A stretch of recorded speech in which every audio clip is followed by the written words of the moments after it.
everyone!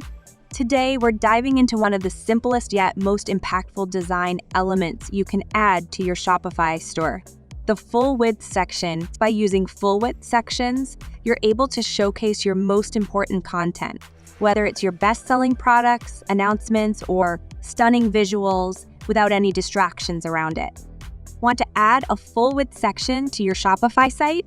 Stay tuned and I'll show you exactly how to do it step by step. Let's get started to create a full width section in PageFly.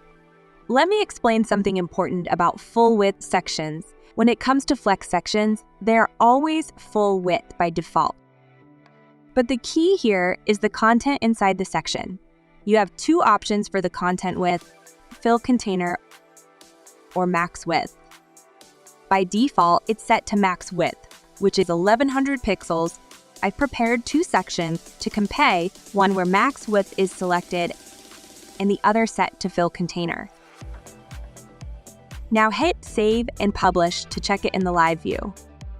Now let's shrink the browser size to simulate a customer with a large screen.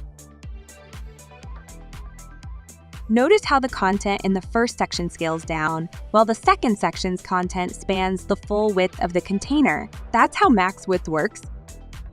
So depending on your needs, you can take advantage of these options to get the perfect layout for your store.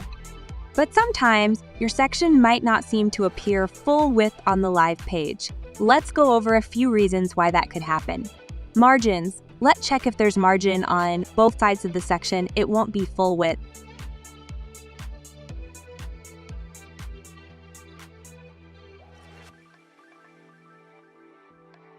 Using slideshow or image elements as banner. In some cases, like when you use a slideshow element for a banner, the same rules apply. The slideshow or image is treated as content within the flex section. To make it full width, make sure you select fill container for the content. If your section still doesn't display as full width after these steps, it might be due to theme conflict and you might need to add some custom code. Let's walk through that now. First, open the Add Custom Code window, copy the code in the description below. Paste one of these codes into the Custom Code Editor section. Hit Save Change button, then publish your page again.